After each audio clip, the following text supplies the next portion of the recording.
Welcome to Talk Design Podcast, the space where creativity meets conversation.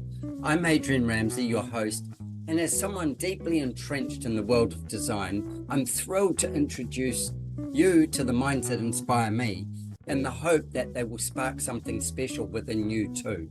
From a design past crafting women's swimwear to pushing the boundaries of performance sportswear, from mountaineering to international yachting, to implementing systematic innovation solutions that transcend boundaries in aerospace industry.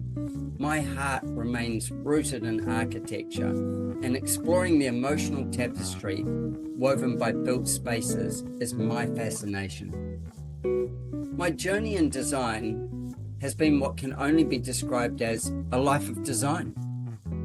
I want to thank you for lending me your ears. I'm eager to embark on this next episode together. And for those of you who prefer to watch and listen, you can catch this episode at YouTube. That's youtube.com/@TalkDesignPodcast. My guest on Talk Design today is Anthony Laye. Now, Anthony is a very interesting character. He is a keynote speaker, a human behaviorist expert, and a mentalist. Now, I may think that I understand some of those things, but trust me, I don't. I have met Anthony. He was speaking on stage doing keynote at an event I was at, and seriously, he had the whole audience in the palm of his hand.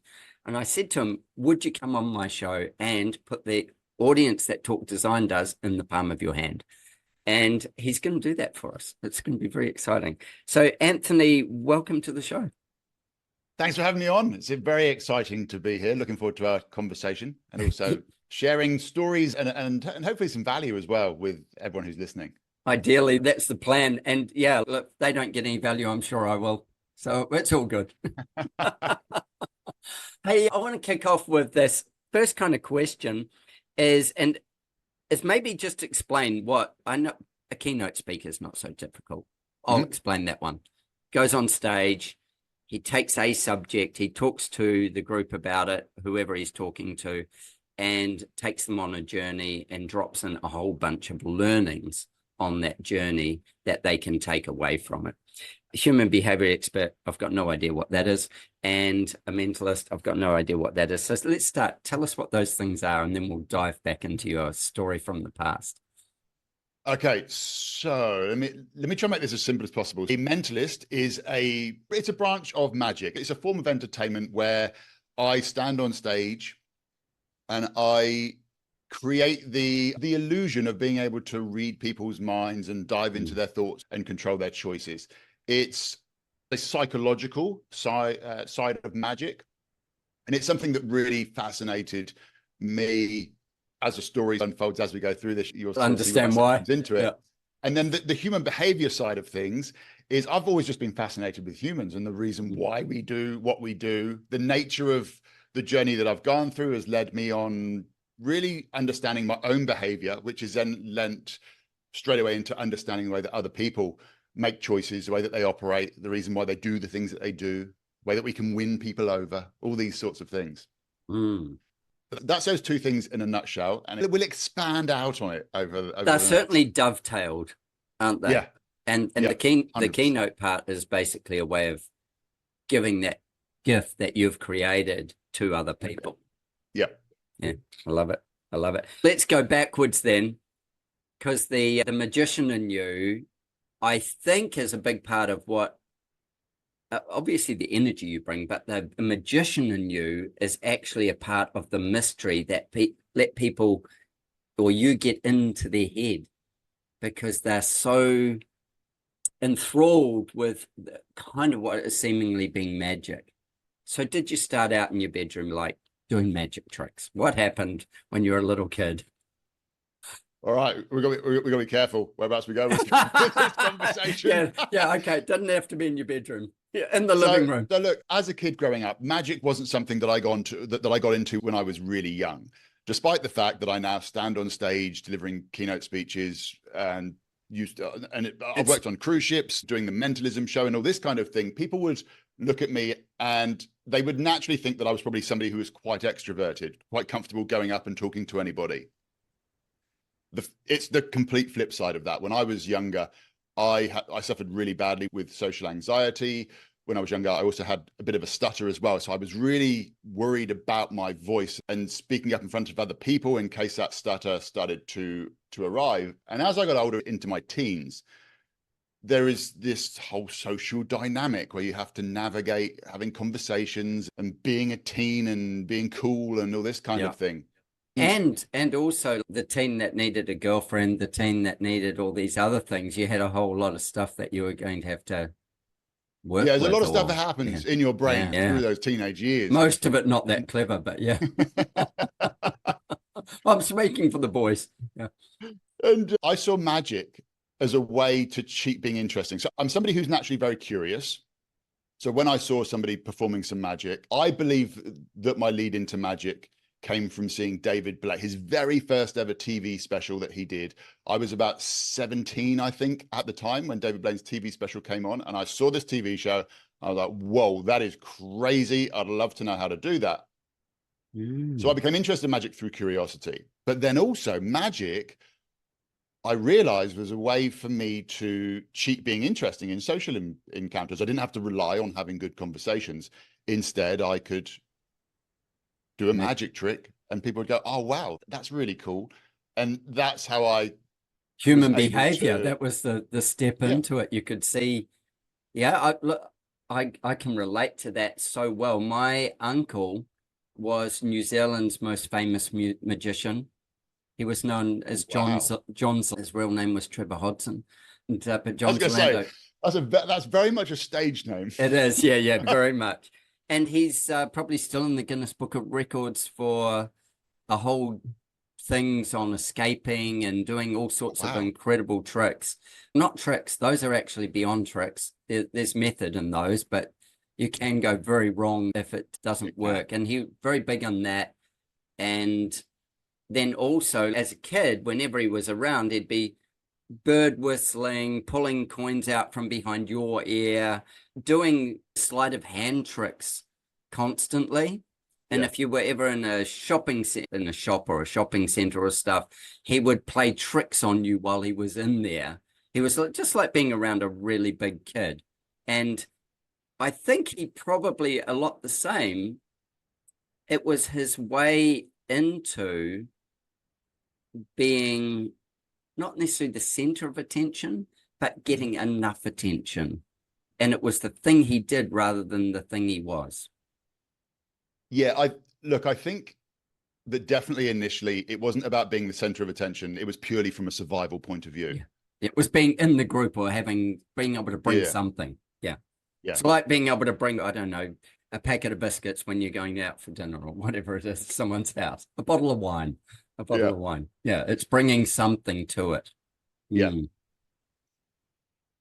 so that's, and you were talking about sleight of hand and that kind of thing. And obviously at some point in time, I transitioned from magic to mentalism.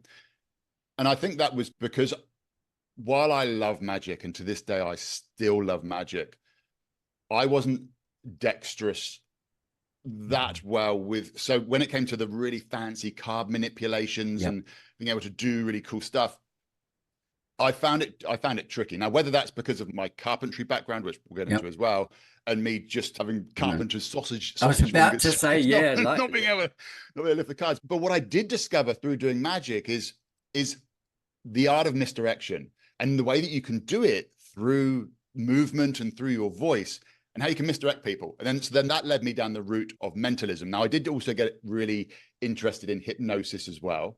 Yeah. And when I was in that transition from magic, while I loved hypnosis, to me, it just didn't feel like what I wanted to do as an entertainment piece.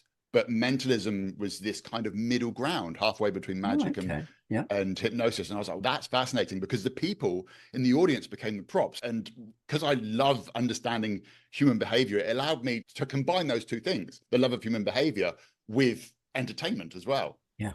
Yeah. I know from watching you on stage and knowing the people that you put up on stage, They aren't plants. They're not, nothing's been prearranged with them. And seemingly you do read their mind to an extraordinary degree. I sense a slight air of skepticism in your voice there, Adrian. Oh, look, I know. Yeah, I know there's a method to it. And Yeah, I think with that method to it, there's that is the magic, that it's a process that you can repeat. And yeah, in that process that you can repeat, you just have to put the right ingredients together. It's sort of like making a cake. You've got a recipe, but then you've got to actually get just the right ingredients together. And when you're picking from a room of, I don't know how many people in the room that day, say 500, 600 people or something, I don't know how you pick. And I don't know whether you even want to share how you pick. But no, it's amazing to think that, oh, hold on, those random people, yeah, either you look over their shoulder when you're not looking over their shoulder, or you've got, I don't know, X-ray vision or some damn thing. But at the end of it, it's always fantastically surprising the journey you take them on. yes, and what you've just said is the reason why I love magic, I love mentalism, I love hypnosis, all this mystery art. This is the reason why I love it so much. And that is because you're trying to come up with answers to how I did it. And you earlier on in your sentence, you said there, I know that there's a method to everything. So you know that there is a method. And yes, there is a You method. told us that while you were doing it as well. I Yeah. was listening. You I- were I'm glad that you explaining were what you listening. were doing. You were explaining it. It's like the greatest salesman. The greatest salesman you're being sold to, and you also know you're about to purchase. They're Yeah. good at sales. And you can, if you understand sales, you can appreciate the beauty of the journey they take you through. And you know that you're being sold to, and that you're doing the, I'm not going to call it a trick because I don't think it's a trick. And going through that method, you were telling us what was going to happen next. And that's part of prepping us as the audience, maybe with that diversion point that you just said. That's part of prepping us, the audience, for how it's going to unfold. The old stand on stage, tell them what you're going to tell them it, and then tell them what you told them. It's that kind of seemingly transparent process that nobody understands how it all come together. Mm. You've said something there that if we were to dive in deep on it, and if we were if we were trying to give everyone listening now some value, that there is something that you have said there that's of critical importance. And it's something which on my journey through the entertainment world, I have really learned. But it's a mistake that a lot of people, I believe, make. So let's just take the situation of we want to get better with other people. So a lot of people, they'll go out and they'll buy Dale Carnegie's book on how to win friends and influence people. It's a classic standard. Good start. Most people, when they want to start learning those things. So you read that book and you get a whole bunch of really cool things. Oh, if I start mirroring somebody's body language, then they're going to start to like me more. If I use this particular sentence, then I'm going to instantly win them over. So the difference between somebody who is able to connect with somebody really well is that they're not using those as tactics. A lot of people, they'll read the book and then they'll just go, oh, I'm going to use that in the next conversation. And they'll use it and it will be purely a tactic rather than developing it into something that they are as a person. They need to become that thing. And it's become part of who they are, part of the way that they communicate. So me doing all that stuff up on stage, early on in my career, I saw it as I was doing a bunch of tricks. And I would do it as a bunch of tricks. And while the audience, they liked it and they clapped, it didn't connect. And that was because I was doing it as I was going through a series of tricks. You're the just day performing. that I decided, yeah, exactly. Yeah. The day that I decided that the way that I perform those tricks, I'm going to bring my personality into it. That's how I'm going to deliver it. All of a sudden, it transcends it to a completely different level. This is where you can get a salesperson that you know that you're being sold to, you're almost reveling in how amazing it is. And you know you're going to buy, but it feels right. It feels organic. And it's because it doesn't feel like you're being sold to. It just doesn't feels like feel, you're being, you're just being journeyed with. Yeah, You're on a journey to where you're trying to get to, and they're really guiding you by just yeah, opening the questioning and it. yeah. Mm, So anybody listening to this now, and it doesn't matter in what field, what area of that you work. So I know that a lot of your audience is into architecture. So even mhm. if you're within architecture, it could be within sales, whatever you are, wherever you work, even in your personal day-to-day life, it needs to be that you start to bring these, you need to allow your authentic self to become these little tools and techniques. It's all about Mm, knowing the tools and techniques, but being able to do them and have it feel organic. That's what you're after. That's what really sets somebody apart from somebody who's using tactics and techniques. 100%. They own it. They end up embodying it. Yeah. Yeah. And they have genuine interest. Like you said, you're a curious guy. And Yeah. so that genuine interest, this supports you getting a better dose of that medicine of the curiosity because it opens everything up. Yeah. Look, Mm. I have a lot of people in my audiences that are really skeptical, and I love it. And I say to them, stay skeptical. Yeah. But rather than, but I like to add a word before that, rather than being, so I used to be really skeptical of a lot of things. And I think that when you're a hard skeptic, it blocks your mind off to the possibility of anything else. So I like to add one word before it, and that is be curiously skeptical. So go into these things with a bit of an open mind as well. Okay, so let's have a look at this. And I found that by approaching everything from a mindset of curiously skeptical, it has allowed me to see things in a different light. It helps me with my creativity. And I know that a lot of your audience, they need to be really creative with all the designing of the houses. Obviously, I'm designing shows and keynote Yep. speeches and that kind of thing. Yep. But I approach it with that curious mindset. It opens me up to learning new ideas. It is that growth mindset. Yeah, I think that is such a valuable point. A lot of people say, but I'm not creative. You know what? Everybody's creative. You just got to be put in the Yeah. right situation. If it's life and death, you'll get creative. If it's got a big enough goal, you'll get creative. I think we mix creativity and artisticness. People go, oh, but you're so creative because you can draw a picture. It's not about being able to draw the picture. That's being artistic. It's actually, that's a way of expressing creativity. And you doing this on stage is a way of you expressing your creativity.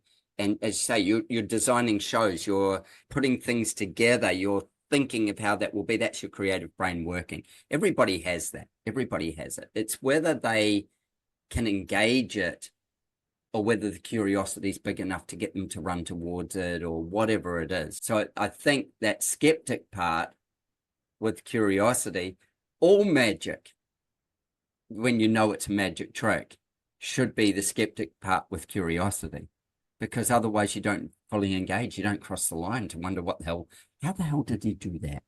That's the Mm. piece. How did they cut the woman in half? Why isn't there blood Yeah. all over the floor? Why is her body half over there and half over there? Like, how can this not be? It doesn't make sense to me. And these are the oldest tricks in the book kind of thing. With those, they still fascinate every time. But Yeah. when it's the mentalist, you go, if I'd been picked, I would have been just as transparent as them. I was never going to be sawn in half, but I could have ended up on that stage.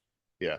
And then that's the reality. I think that's the difference in the fun of the mentalist part that makes such a difference, is it could have been any one of us in that room. Yeah. And maybe not.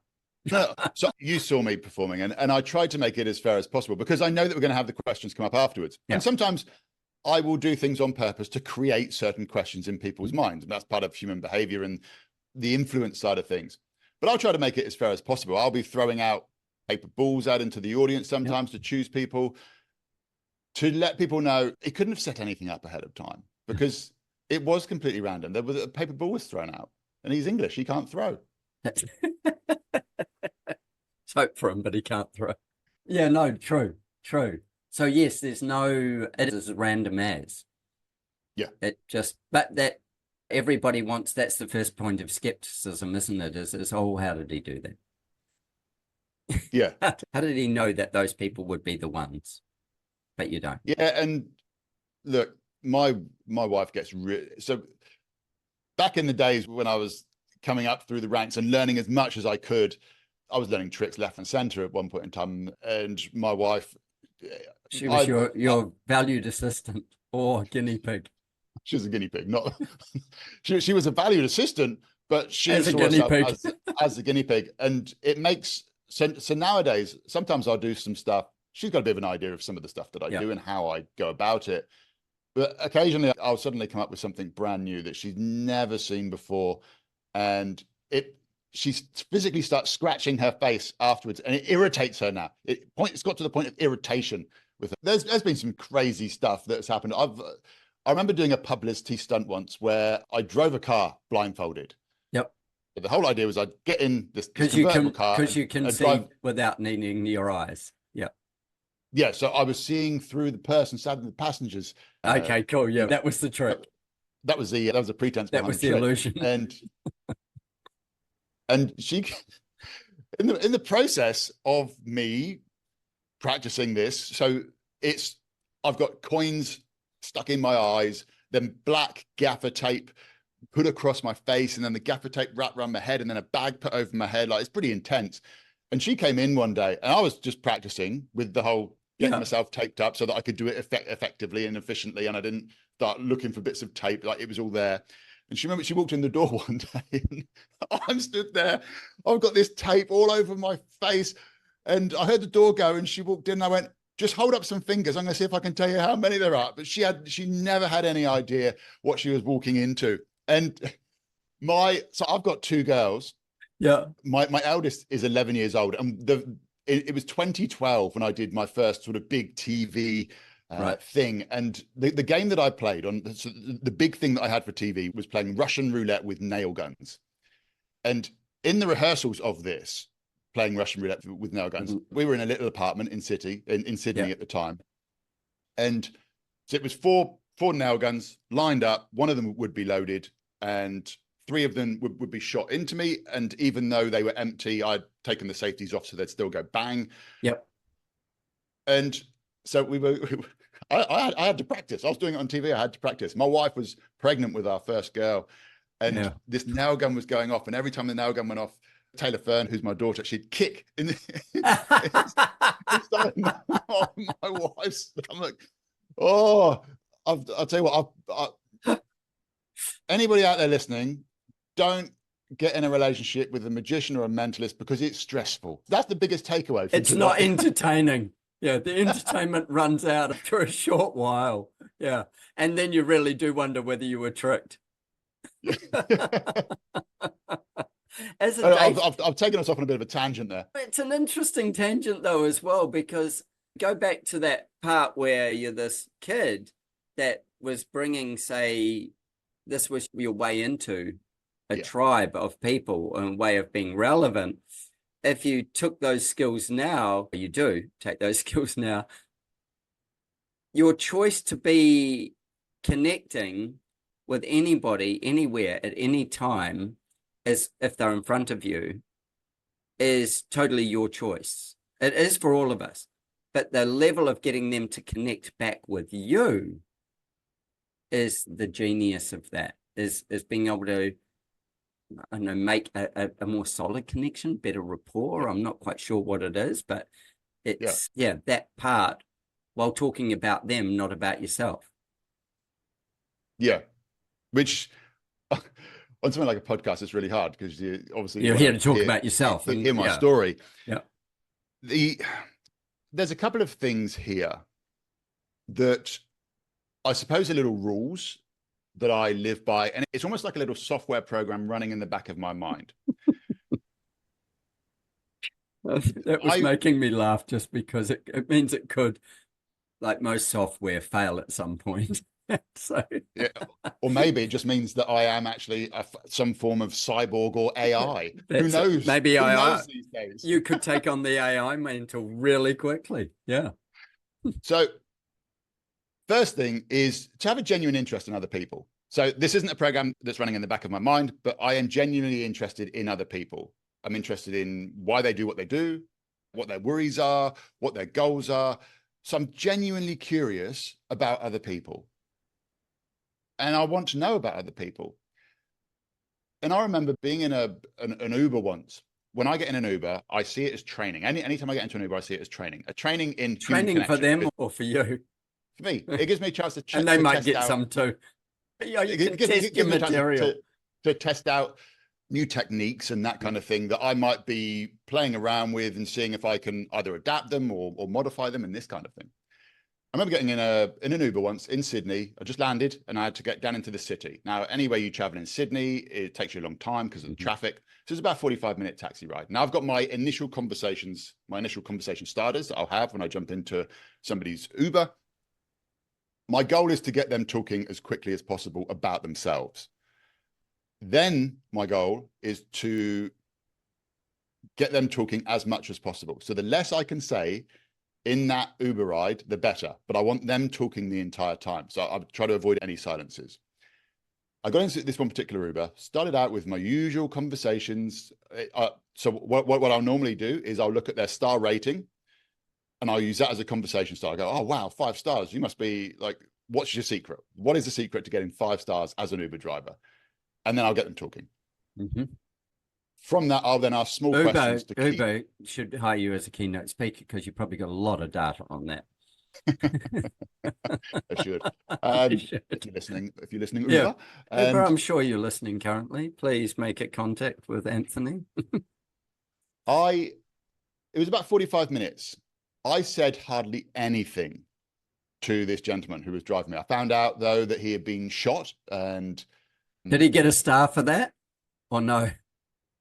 He got 5 stars by the end of it. Yeah, he got 5 stars by the end of it. But being shot was one of them. He had been shot. I heard about all of his life problems and all the challenges that he had faced and the reason why he ended up living in Australia. I said hardly anything. He dropped me off and he said to me, you are one of the wisest people that I have ever met. I did not share any wisdom. I just listened. And so the key here is people worry about, I'm not a good conversationalist. I don't know what to say. If you want to be a good conversationalist, talk less. Get really good at getting other people to talk.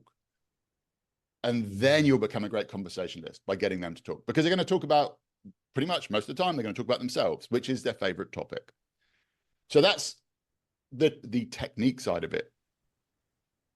But the little program that I mentioned before that I have running in the back of my mind is there is not a single person that wakes up saying to themselves, I hope today I have a really bad day. I'd normally swear at that point and change the word bad for something else, but I won't. Yeah. But there isn't a single person that wakes up and says that. There's not one person that wakes up and says that to themselves. So when I'm going about the day, even if it's just at the mall or just walking down the street, I know every single person that I'm coming past wants to have a good day. Every single one of them wants to have a good day. So if I can just do one thing, maybe give them a compliment, a bit of a smile, a bit of an eyebrow flash, that can completely change their day.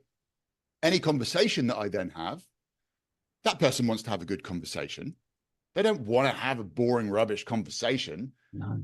So why would I even go there? And then when I'm getting up on stage, there is not one person that sits down in that room and says, I hope the next speaker is really boring. Yeah, really rubbish, so I can go to sleep.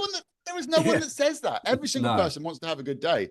So it's a little program that I've got running at the back of my mind. And anytime I'm interacting, that's just what's going on. And those people that you meet okay, look, sometimes people have got stuff going on.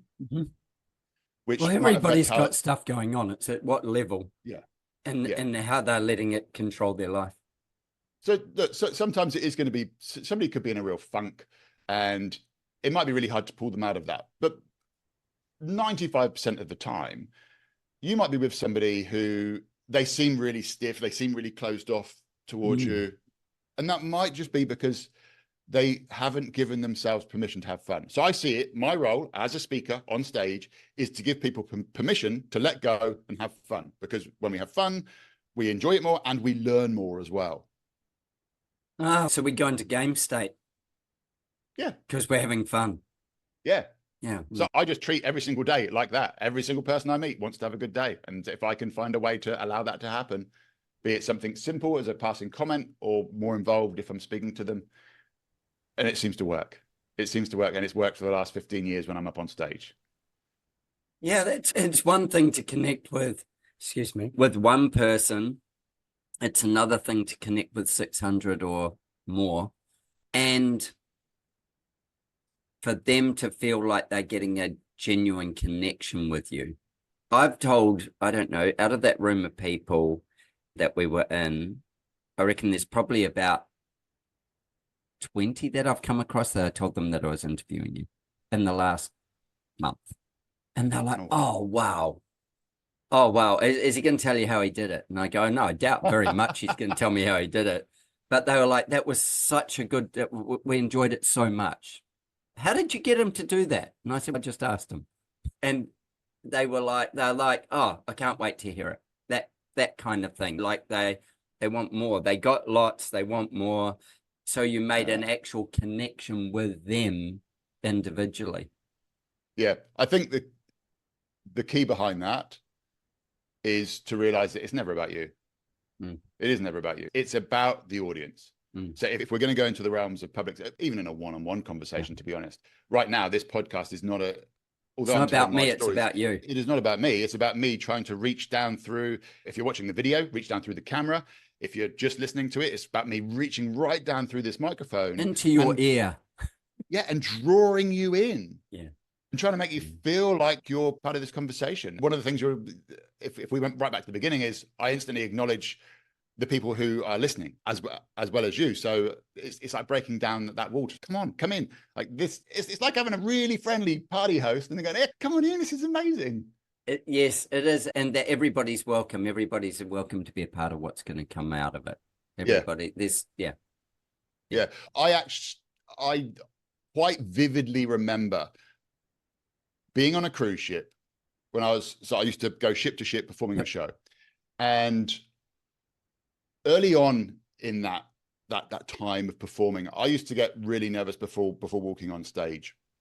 And I'd be backstage jumping up and down, getting rid of the nerves and that kind of thing. And I remember one night, I don't know what it was that made me think it, but it was based around that idea of nobody wants to have a rubbish day. Yep. But I was backstage and I thought, you know what? It's not. Stop worrying about the trick. Stop worrying if somebody's going to catch you out doing some of these tricks. Stop worrying if you're going to forget what you're going to say. This isn't about you. This is about you walking out on that stage and creating an experience, a really good time for every single person in that room. And I remember very vividly the difference in the energy towards me from the audience. The amount of people that came up to me afterwards and they said that, oh, I felt like you were talking to, even though I was right at the back of the theater, I felt like you were talking to me. And it wasn't tactics. Again, it was maybe just there a were mental tactics, shift but I was for doing, you. yeah, it was a mental shift, but it was an intent instead. I was very intentional about it being about the audience, not about me. And I think if we approach all of our interactions like that, I think it was Eleanor Roosevelt that said you'll care less about what people think about you when you realize how seldom they do. I think it was her. Yeah, I think it was her. I think it was Eleanor Roosevelt that said that. But it is classic. We go into so many presentations, meetings with clients, meeting with friends, and we're so worried about ourselves being judged when really they're more worried about themselves being judged. You've got two parties worried about themselves being judged. If we just approach it with the intention of how can I make this experience really good for the other person? With that point, everybody is going to be judged. They're going to be judged on so many factors: what they wear, how they stand, what they say, what their hair's, whether their collar's straight, whether their collar's crooked, whatever. They're going to be judged on so many things that it's overwhelming, because human behavior says, like in that first visual lockdown or the first words that come out of their mouth, even if you can't see them, your analytics are running. Yeah. Is it safe?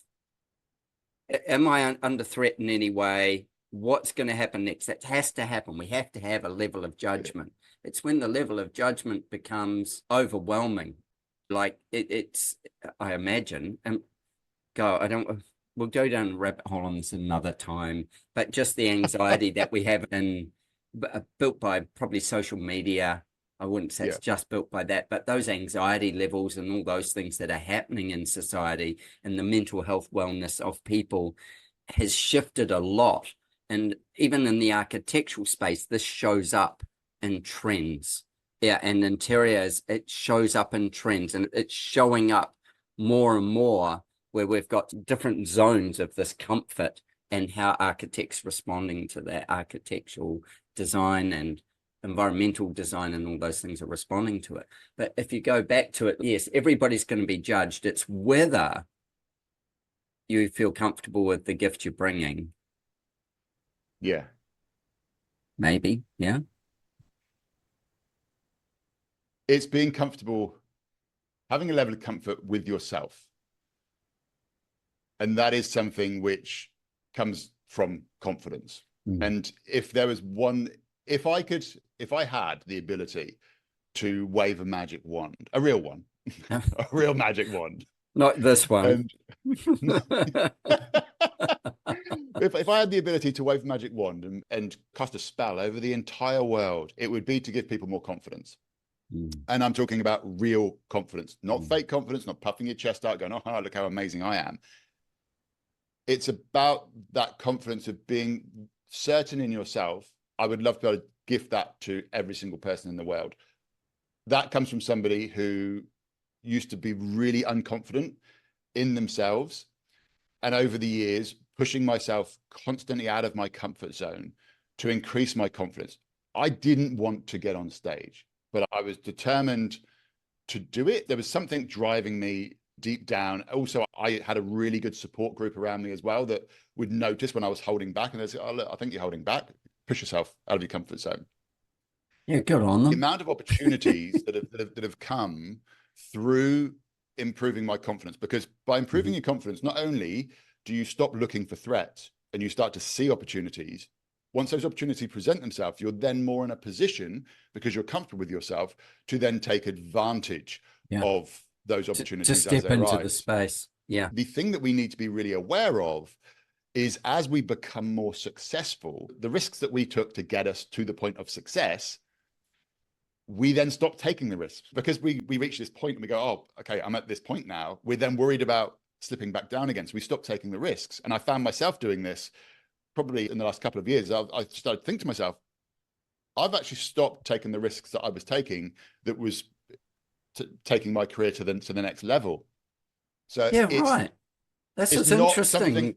It's not something that stops. It's constantly evolving. We need to always be working on our confidence and always being aware of when we're letting ourselves sit too much into a state of our comfort zone. So resting on your laurels of, instead of going, the world's constantly moving and continuing to move with it. Is that what you mean? And I'd say, like, this may be wrong, so correct me. The basics that you do that got you where you are, the basics, the foundation blocks, you don't put the same, you've still got them, but you've maybe dropped the emphasis on them. Would that be? Yeah, I think the worry of judgment comes up a lot more, and the worry of failure comes up a lot more. So the more successful we become, the more we start to fear the failure, because all of a sudden we start to reach these things that once upon a time we thought were out of our reach, and then we worry about losing them. So then we stop taking the risks. And so then we go, okay, but I'm good here. This is going really well. And so then we end up plateauing out. And it's just a strange moment in time, I think, when that awareness suddenly comes around. You go, do you know what? I'm not really growing anymore. And I think one of the mistakes that we make as humans is that we have a vision of whereabouts we have our goals and our vision of who we want to become. And we think that when we get there, that's the end. But we are constantly a work in progress. It's the journey. We're always a work in progress. Yeah. If you're constantly always a work in progress, which we are, because we're growing older and all the rest. If you're constantly a work in progress and you're never going to arrive, does that, I want to say, does that, these aren't the right words. These aren't the words I really want to use, but I'm going to use them because I can't come up with any others. I'm not doing very well with that.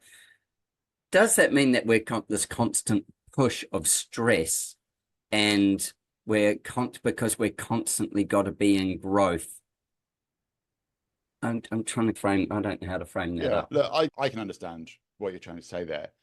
And there's two kinds of stresses. There's the stress which is outside of our control, which is bad stress. Mm-hmm. And then there's a stress which we inflict upon ourselves, which is a good stress. It's a stress that helps us enjoy the journey. And I'm not saying that at all times you should be going 150% and always like miles outside your comfort zone. It's about going, okay, like what could I do that would just take me that one little bit more? That one extra little bit. So it's not about going crazy. If you look at ice baths and stuff like that, I'm a big fan of doing ice baths, and that's a stress. But it's a stress that I'm deciding to put upon myself because I feel good. I feel good when you get all those endorphins. Yeah, and so when we do step outside of our comfort zone, and we do, even if it's just a little bit, we feel good. We feel good afterwards. So we need to do that. We need to do that on a regular basis. Otherwise, things become boring. And look, and even then, we have a goal that we want to get to. Once you reach it, then straight away you're going to be going, what's next? Like so you've got to reset it. Yes. And I think that point that you made about good stress and rubbish stress is really valid. There are things, and we can manage even rubbish stress, but that thing of being, I'm constantly evolving, and how do I make that an exciting journey? How do I look back and go, what were, and recognize those steps that you took that made that an exciting journey, and they did take you out of your comfort zone and you did grow from them. You didn't want to be on a stage, but at some point it became what you do. And I go, okay, that's really interesting. It's so not necessarily your biggest fear, but not necessarily your biggest comfort zone either. And most people, if you told them that they were going to go and stand on the stage, whether it be for 30 people or 300 people, just even, you're going to MC the wedding for us, please. And they go, oh shit, what happens next? And that human behavior part of it is, I think there'd be a huge category of people that go, oh. And the fears that it brings up is judgment, isn't it? Is that what it is? It's bringing up the fear of they're going to be judged. Yeah, look, if we go back thousands of years, it is ultimately the fear of being outcast from the tribe. From the tribe. Because we used to live in small communities. I think it was about 100 to 120 people. And if you were cast out, if you did something wrong, if you made a fool of yourself, then you might get outcast from the tribe. And if you got outcast from the tribe, then your chance of survival dropped really low. Significantly. And but that's still so you try and arrange a coup and take some with you, like that's a more confident person. But that fear is still within us. So when people say I've got a fear of public speaking, it's not actually a fear of public speaking. It's a fear of social judgment. It's a fear of being outcast. It's a fear of being disregarded off of the stage. Yes, that's what the fear really is.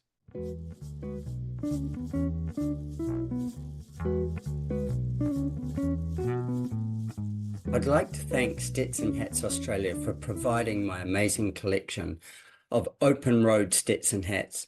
Since 1865, John B. Stetson has been crafting legendary headwear, adorning the heads of Western icons like Annie Oakley and George Custer.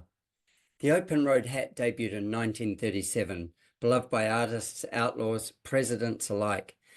Its timeless style fits the setting from city streets to open plains. Whether in the cab of a truck or my trusty Mini Cooper, the open road is all style. If you think hats aren't for you, you just haven't found the right one yet. Discover yours at stetsonaustralia.com or stetson.com if you're in the USA. Thanks, Stetson, for your support. Please share your Stetson moment by emailing me your photo to talkdesign@gmail.com. Let's celebrate the timeless allure of Stetson together. I know I've done a bunch of different speaking things, and with that, I have one of them's. You've ever done one of those Ignite talks where it's like the slide changes every, I can't remember what it is, 30 seconds or whatever, and you speak for 8 minutes or something like that. But the slide changes, and it changes without you pushing a button, it changes. So you have to keep a rhythm and keep on track to tell the story that you're going to tell.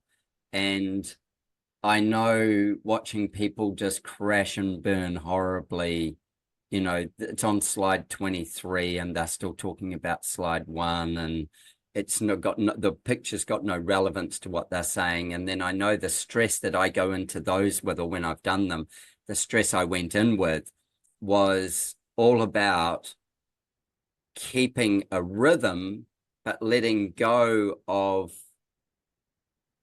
trying to speak to every slide, keeping it just minimalist enough so that it could flow, so it felt like it was not a presentation per slide, a presentation of the whatever it is, 8 minutes or whatever it is.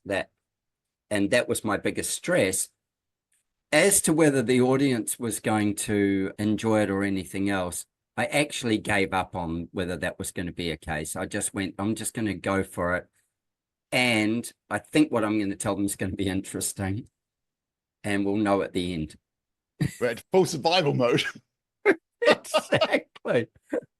I've done a number of them, but I really enjoyed it. I enjoyed finishing it. I've never heard of that. But however, I am now massively intrigued to have a go. Ignite. Look for an Ignite. They're all around the world. Ignite, you'll find them. Just look, Google the word Ignite. And look, it's like I read the book on TED Talks, and from the creator of TED, and that whole thing of how do you make something more engaging and more interesting as well. And I read that book not while I did the Ignite ones, but after that, and just went, it's really interesting, the structure of a story and the structure of what you do. That takes me all the way back round to that there's a recipe or a method that you use. And it started with, how do you make people's days better? That's where you kicked off from. It's, can I make every individual I meet's day a better day? Yeah. How can you put a smile on somebody's face? How can you make that person afterwards go, oh, I feel good? Yeah, and not that, oh, wasn't he a lovely chap? It's just, they feel good. Yeah, look, having magic in your back pocket is a little bit of a cheat recipe, I think. However, a lot of the opportunities that have come around for me, the reason why I get rebooked a lot as well, is because I'm able to create memorable moments. And a lot of the time, people don't remember a lot of what you've said. We're going a bit cliche here with the old quotes, but it's that whole thing of people don't remember what you said or did, but they do remember how you made them feel. And that's about creating memorable moments for people, moments that stand out in their minds. So I was in the world's biggest toy magic show, the Illusionists, and I got cast for that show. I didn't apply for it. I got a phone call asking me if I'd be part of that show. And the reason why that came about was because about 2 years prior, I had a conversation with somebody who happened to know one of the producers. I had obviously done something. To this day, I still don't know what it was, but I'd done something enough to be memorable to that person that 2 years later, when they said, we're looking for a mentalist, I was the first person that came into their mind. He goes, I know one of those blokes. Yeah. But that guy's memorable. And Steve Martin, in his book, Born Standing Up, he says, be so good they can't ignore you. And those two things, I think, go hand in hand. Be so good they can't ignore you, but create memorable moments for people. I think it's hugely valuable. Well, you don't have to do it either in life, but if you can, it's certainly a beautiful journey. It gives both ways. You get to give, and they get to take, and they also get to give that further. The next person that they meet, they get to give something as well. Yeah, I mean, just imagine if everybody around the world just said, nobody wants to have a rubbish day, and they said, well, do you know what? I'm going to go out there and make someone's day better. If everyone around the world did that, I think the world's going to be a pretty cool place. It's pretty cool already. It is. Despite all the stuff going on, it's still pretty cool. Come on. It is. It's all we've got, so we might as well get the most out of it and enjoy the most of it and bring the most joy to it, because the alternative, we don't actually know. The alternative to this, while we're here, we might as well ramp it up, make it fun. Yeah. I think there's moments like you were saying before about in your journey of going, oh, these things that I did previously, and, whether being complacent or just moving forward and all the rest, you realize you didn't do them or you weren't doing them anymore. So go back and reignite those things into yourself. I think that's a really telling story of being self-aware. Yeah. And when you're self-aware and you're with a crowd or a smaller group, tell me how you read where they're at to take them on the first steps of your journey. So for me, as somebody who's spent, gosh, since I was about 17, so what would that be? A long time. Couple of years. Yeah. 5 years, yeah. 5 years, about five. About five. Yeah.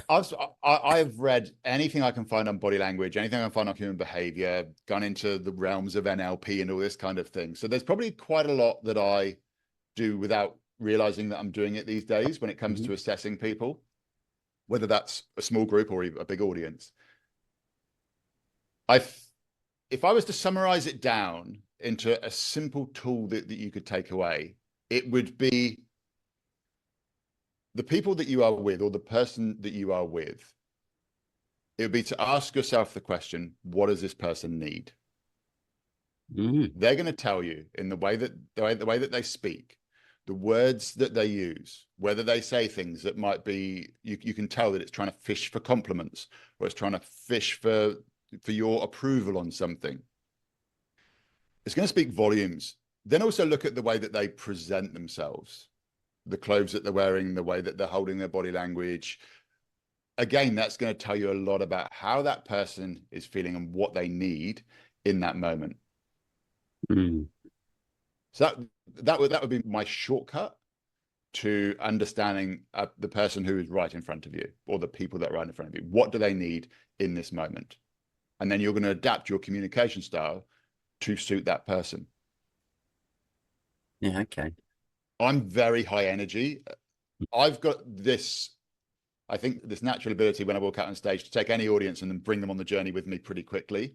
When I'm one-on-one with people, I will, because I am quite high energy, and I am quite passionate about getting to understand people.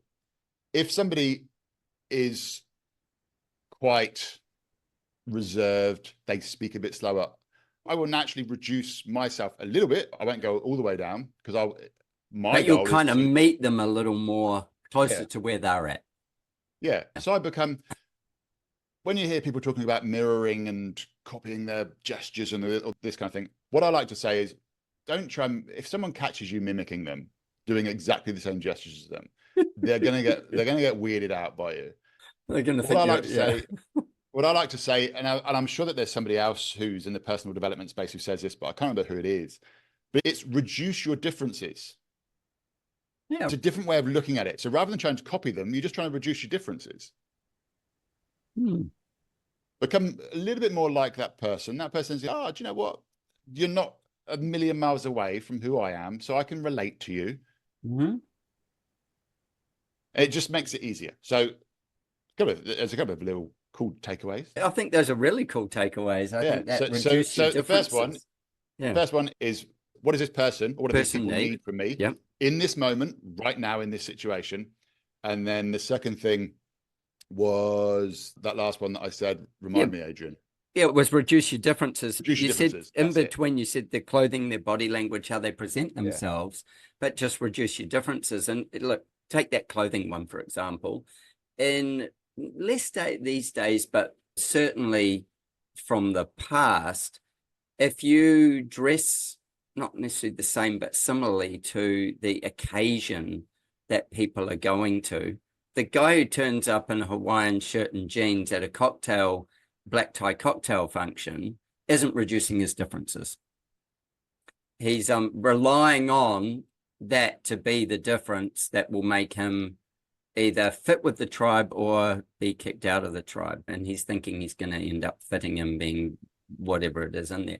But with the gesturing and stuff like that, I often will be sitting in a meeting with clients, and I will suddenly become very self-aware of myself, and I'll be looking at the person, I'll be going, my arms are in the same position as their arms. I'm mirroring them. And I go, I'm going to break the mirror. So I just gently will shift it, and to see whether they're following me or I'm following them. And if they're following me, I want to get them that I'm back into following them, not me leading that piece. And that's just something, my wife's a business coach and NLP and all the rest. And with those things, I think that it's a really valuable way of actually understanding, just seeing if you are doing it, if you're doing it, and if you're actually carrying it all, or whether they're actually, you're letting them lead the way. At different times, they'll want me to lead the way with what we're doing and how our process works. And then other times we want them to lead the way with their story. Just like you said, get in an Uber and say, 5 stars, how do you get those? And then letting them flow with their conversation. Yeah.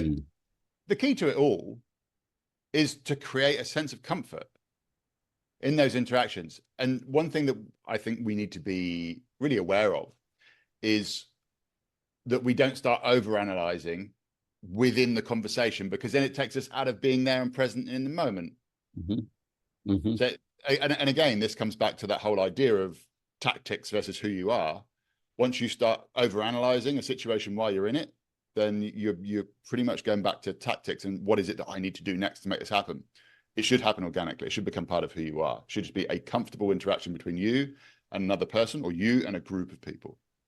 And a lot of that comes from your behavior. If you are comfortable in yourself with another person, then that comfort will naturally flow onto the other person and they'll become comfortable. I like this. I like this. I've got a question with it then. You're fairly comfortable with yourself. As you say, you've done a lot of work around your self-confidence and your growth and all those things. What situation in your work frightened the shit out of you that you free, so that your nervous energy would be so high that your unsurety would rise? Who would you have to be in front of, or where would that big fear be? Who would it Live be? TV. What would it be? Right. TV all the time. Because there's no editing there. Yeah, I said before about the things that you stop doing and you plateau out because you're worried about. That's probably one of the things for me, to be honest. I was actually recently speaking with my manager about going, hey, look, I think we might need to get some TV stuff happening again. It's been a few years since I did any TV stuff. I just haven't felt the need to do it. But then the real question behind it is, have I not felt the need, or has it been the fact of I've been worried about it? Yeah. I think there's interesting, comedians have the same thing that you don't know until you put it in front of the audience. And I listened recently to Jimmy Carr on Diary of a CEO podcast, and was just amazing, amazing. And Jimmy Carr's one of my favorites, and there's these things about him that I just think are outrageous, and like there's things that I go, oh my God, why does he go that way with it? Whatever it is. I think with things like that skill where they just keep honing, just like you do in an Uber, just keep honing that blade to keep it sharp. And I don't know whether he said it on there or whether I was listening to something else, but they were saying about just putting material out there and seeing if it lands, and seeing if it lands, and seeing if it lands. And when you've done it enough times, you've got a show. You can build a show off 45 stories or whatever it is, off 200 interactions, and those pieces land, and then how do you put them back into something? Yeah. The fear of obviously going and standing on stage and being, especially if you're a comedian, not being funny or being booed off or something, is probably very real. I know my friend Travis Bell, the bucket list guy, has it as one of his challenges was to go and be a comedian, do a show with a comedian, live stand-up. And he said it was terrifying. So live TV, cool, we'll get you some of that. Live TV, that's the one. Yeah, I know when I've been interviewing different guests on the podcast, there's some that I have gone, oh my God, am I worthy of talking to them? I have something interesting to ask them. Yeah, there's been a couple of things, and I've had that sort of nervous, panicky kind of thing about it. And the nerves is good. The nerves is good. I like to be keyed for it. With it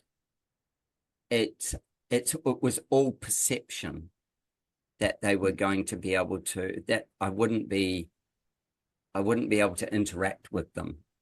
And Okay. yeah, I'd be nervous as all hell before it, to the point where I'd have a bunch of questions written out in case I got it wrong and all these kinds of things. And instead of letting it flow as a conversation or finding a rabbit hole or heading in a direction. And what I did find is when I was like that, or when I was like keyed to it, I probably got a lesser experience from doing it. And I'm trying to Because you get work out. inside your head. Yeah, I think so. I think so. I interviewed Brad Sugars, Action Coach International. So I haven't put it out yet, but I interviewed Brad, and Brad is a very accomplished speaker. Like, he can do a full presentation, easy. That's what he does. And getting him to play as well as present was the fun part of doing it.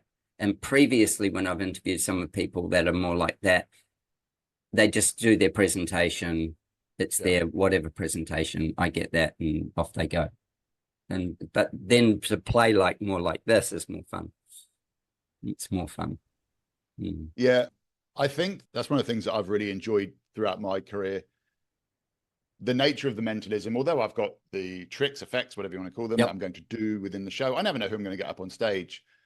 And when you're working on the cruise ships, sometimes you've got all different kinds of people in the audience. And if you're doing corporate events, you've got people that might be a bit more drunk than the other ones. So you never really know what you're going to get. And I love the free flowingness of it. And some of the best shows and some of the best presentations that I've done have been when a moment's happened where I had no idea. And although it might have thrown me sideways a little bit over That's the the years. joy. Because I've done it so many times, I embrace those moments when they happen, because then the audience feel like, wow, what we've seen, this isn't rehearsed, this isn't scripted. Yeah. What we've seen is a completely unique experience this evening. And I think that we need to approach a lot of our interactions like that as well. Okay, if we've got a meeting where we've got certain points that we need to get through, then yes. But at the same time, allow room for us to play and explore and go off on slightly different tangents, because it makes things fun.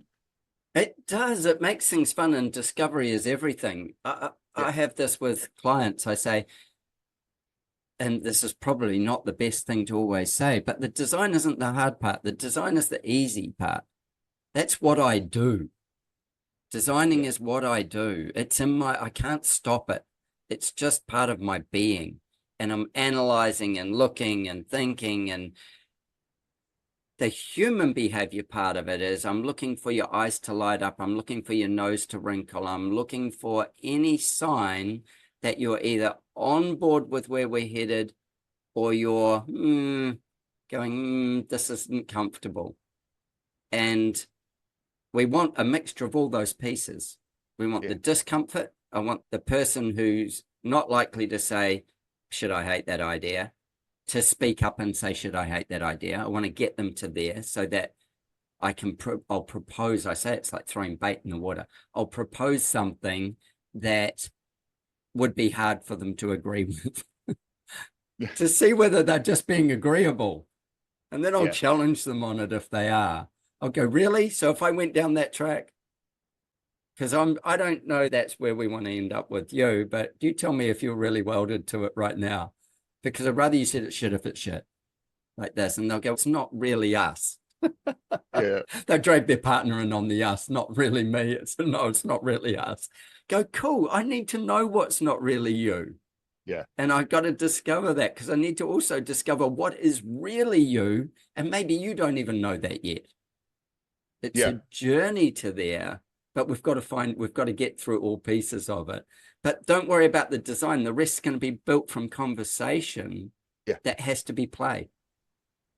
Yeah, 100%. And I think that you've completely hit the nail on the head there.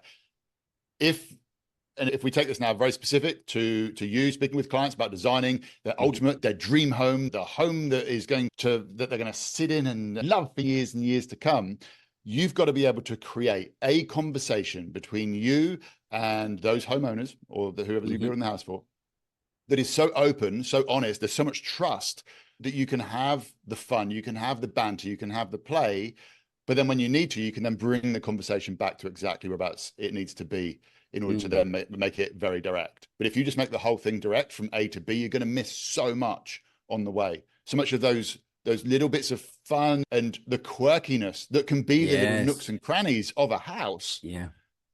That otherwise you wouldn't have seen. You'll end up just creating just a big boring box because it's been done so streamlined. I think this is it. You've got to find the quirks. You've got to find you've got to go to the outside edges of things and go, where are these people in this? And finding out there's a lot of vulnerability. You've got to get them to a point where they can be comfortable to be vulnerable.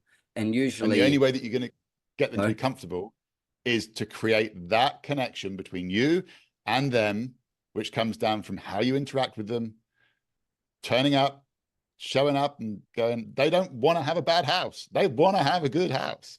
What does this person need? Your question there is, we already know one answer. And that is they want this house that they have a whole lot of, in their mind, they have a whole lot of things that it's going to do for them in their life. Yeah.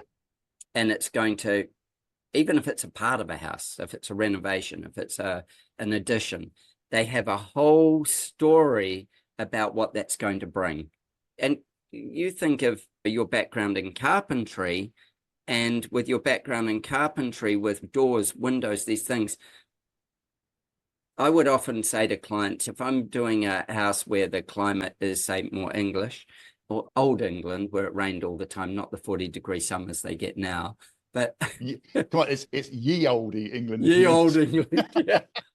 I would say to them, you live inside your house there. So you actually live inside, indoors, because the weather, and the reason we have a house is security and protection from other things and the elements. That's the reason we have houses. Everything on top of that is just jewelry, and we've got a lot of jewelry. So we would go, oh, would you like your views out of the house? Would they be through, say, quarter pane windows? Would we paint those walls white? Would we paint those window frames white? That would mean then what we're doing is we're holding ourselves in the room with the reflective light. We're supposed to paint those dark or leave them in natural timber or whatever. It will let our eye transition to another light source outside, and the outside will become more important. But getting this kind of feel for A, climate, B, the story that it tells them. So you think of the story a French door or a quarter pane window tells them. It could be a holiday in the south of France. It could be, I don't know, their grandmother's farmhouse. It could be any number of things that this element lights up in them. Yeah. And that is why it's important. And you get that through the story that they tell you about things, as opposed to just endlessly presenting ideas, because there'll be lots of ideas they like. We've done some very modern houses that have what we call Dutch doors in them. You know what a Dutch door is, of course. A Dutch door, and that comes from an old farmhouse that kept the dogs out, or kept the dogs in this case, they keep dogs in with them nowadays, but kept the dogs out, meant that you still had the airflow through the top. Just this concept of that, and it putting them in a house, it's a touch point that for that person and their partner, usually it has such a high significance. And if their partner never had it, they get it from their partner having it. And then how do you do that, either in an ultra modern way, or how do you do that in a traditional way, but so that the touch point still tells the story? But you get that from the stories they tell you, from them being vulnerable, from them telling you about the things that their memories, their traditions, their background, their values. It's I think when you think the audience on this podcast are a lot of design people, that those things that you just said, back to what does this person need? We already know what they want. We just don't know what they want looks like yet, or actually is going to be. But we already know that they're doing it because they want an amazing place. Yeah. That fulfills them and their dreams. Tell us, with the Mentalist, the funniest story of an audience member because we won't know them, but if they happen to be listening, they might recognize themselves. That took you off guard. I'll tell you two stories. Yep. So the first one is the Russian roulette that I play with nail guns. It's like my signature routine, or it was for a while. I don't do it so much these days, but I used to do it on the cruise ships all the time. And I'd always try and find somebody in the audience that looked a little bit uncertain, because I knew that it would create some good comedy, bringing them up onto the stage. So I pulled a girl up onto the stage. This was on a cruise ship. Pulled a girl up onto the stage. So I'm blindfolded. The nail guns are mixed up, and I'm asking her to pick up the nail guns, and they don't realize like that they're going to end up shooting them into me. Right. First of all, it's just like, we're going to show you some empty nail guns, and then it's okay, but now you're going to shoot me. They're like, what? Yeah. And I'm blindfolded on stage with this girl, and I'm saying, okay, pick up the gun that's in position number, whatever it was, 2 or 3, whatever it was, and you're going to fire that one into my arm. And she's going, no, I can't do it. And I said, you need to, because otherwise we can't carry on with the show. And it just got, first of all, it was really funny because she wouldn't fire. And then we had the banter on stage, me blindfolded, and it just made the whole thing really awkward. But I embrace the awkwardness because I know that it makes the audience feel awkward, because they're going to naturally pick up on those feelings. And it got to the point where it had gone beyond awkward and was now like, okay, this needs to move on. But she would not fire the nail gun into me. And in a moment of sheer panic, and it was the wrong thing to do, I shouldn't have done it. I just said, just give me the nail gun. So I grabbed the nail gun, and just to create Superman, I grabbed the nail gun off of her and just took it, and I held it straight to my head and fired this nail gun. So I don't ever put it to my head. Normally it's done in the arm. So it's one in the hand, one in the arm, one in the stomach. Held it to my head. The whole audience suddenly screamed. She screamed on stage. I realized I'd taken it a little bit too far. But did you know the nail gun was empty? I was confident that the nail gun was empty. Okay, cool. Yeah. And so I fired it into my head and then carried on with the routine. And did she shoot you after that? Yeah, she did after that. After that, she's a dead man anyway. I'll shoot him.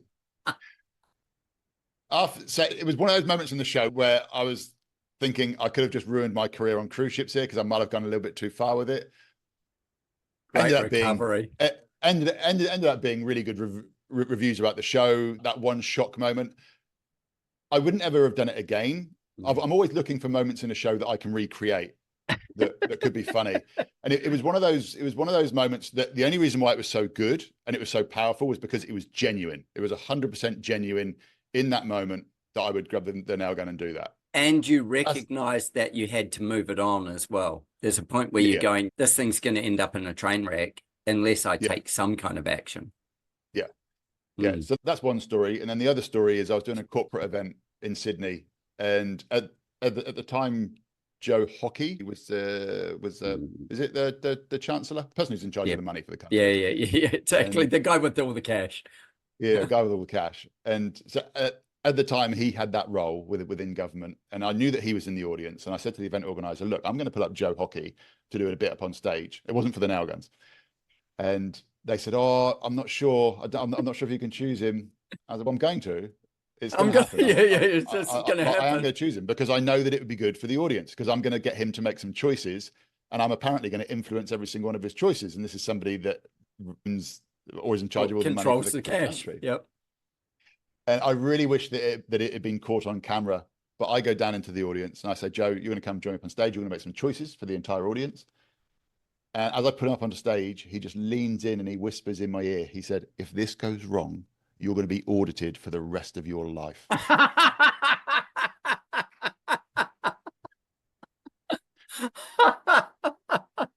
And I really wish that somehow that had been caught on camera. It's one of my favorite moments of my whole career, because it was just great.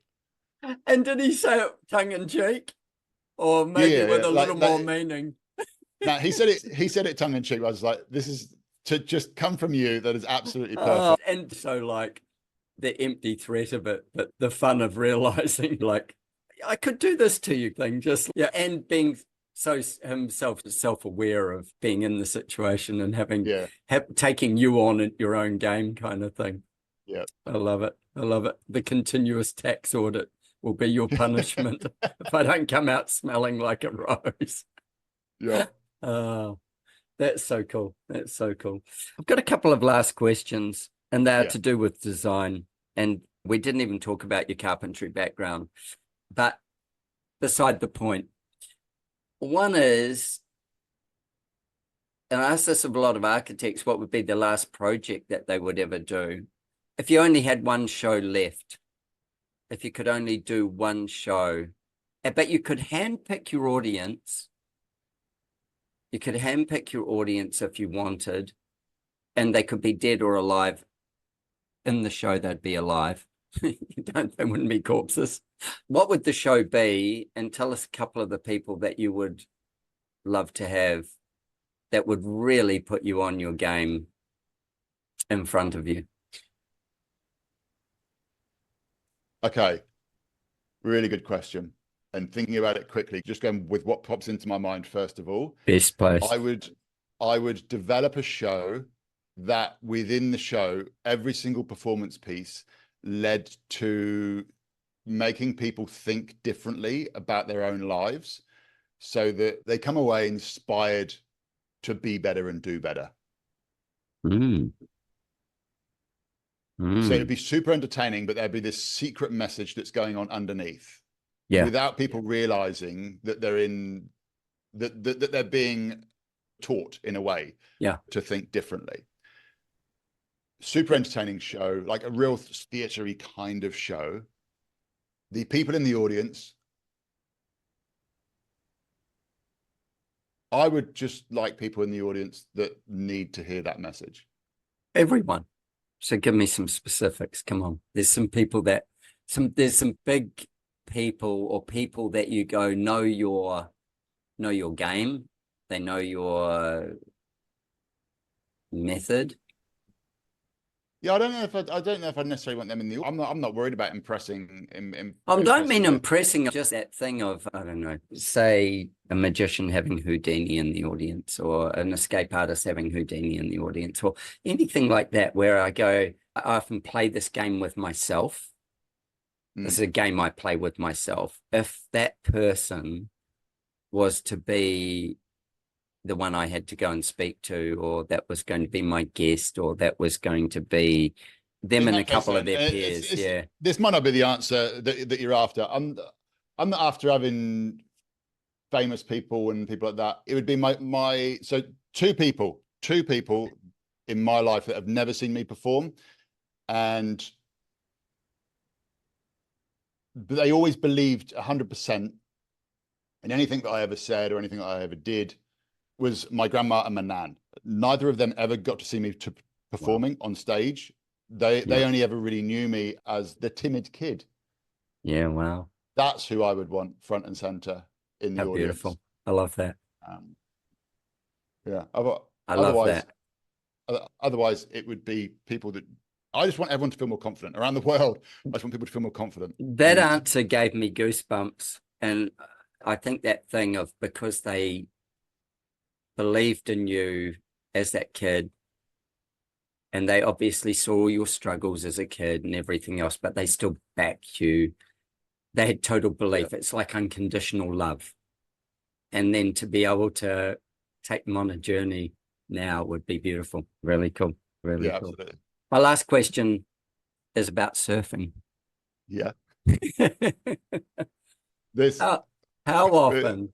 This is a bad question to ask. This is going to be a bad question. Okay, I'll keep it. I'll keep it nice and short because I'm really aware of how long. So you're a surfer. Yep. Relatively competitive guy, very friendly.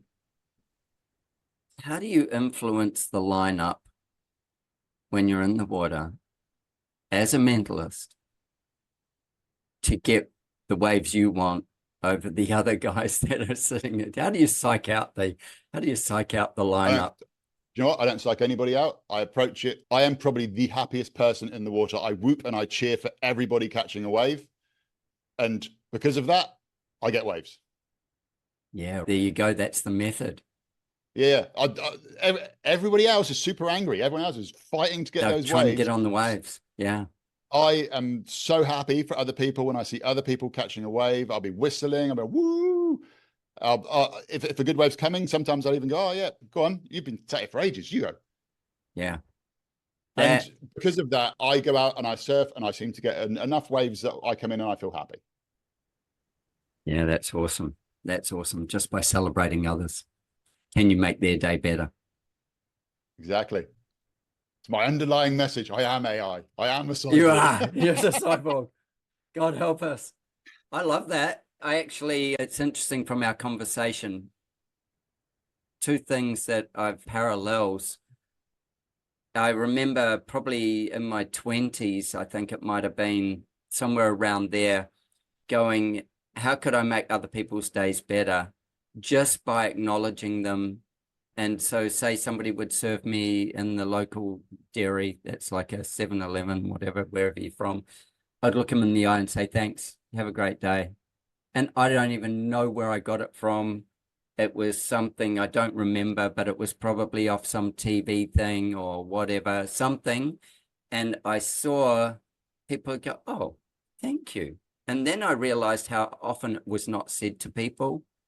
And I made it into just a kind of a life's mission to just make that one connection with them. Thanks for that, or hope you're not here too late tonight, or I'd love to work the night, have a night job like this, or yeah, anything that is genuine. You know, can they have a better day? And I noticed that with yours. And then the celebrating of others. I really love to celebrate others. I really love to. I think maybe there's some kind of weird worthiness thing where I'd rather celebrate the others. Whereas I look at my own achievements and I go, yeah, I expect that of myself. Okay. And I often get pulled up on, why aren't you celebrating that award, or why aren't you doing whatever? And I'm like, I think I could do better than this. I think, like, I'm a harsh self-critic. And yeah, we all are our own worst critics. Yeah, I think there's a part of me that really does that. Anthony, awesome conversation. I have so enjoyed this. God knows where it all goes. It was fantastic and really, yeah, exactly. And I would encourage anybody who's listening, wherever you are in the world, go and search up Anthony as a mentalist and see some of his material somewhere, because that will be just outrageously good entertainment.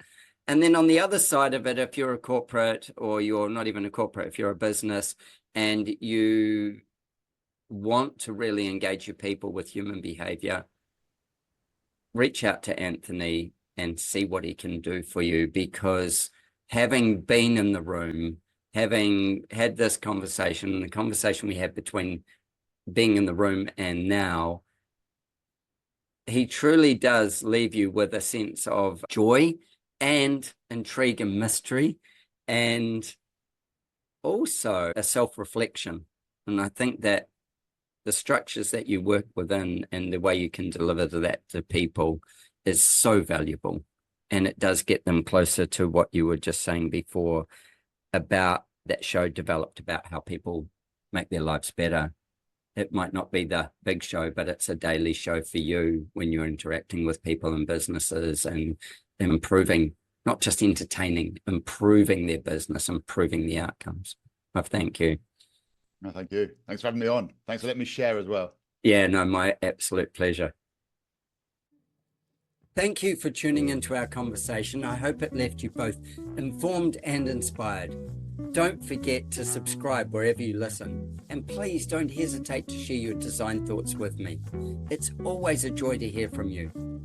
If you're like me and crave a deeper dive into design thinking, coupled with a love for travel and adventure, consider one of my architectural adventures. Join me and some of my wonderful design friends and embark on a journey of a lifetime. Apply for an unforgettable design experience at adrianramsey.com. With our clients spanning the globe, I firmly believe behind every great project are great people. If you're a great person and seeking to turn your dream into a reality, I'd be honored to design your home with you.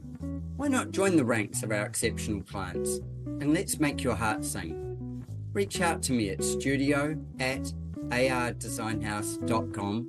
That's studio@ardesignhouse.com, and let's get a conversation going and make your heart sing.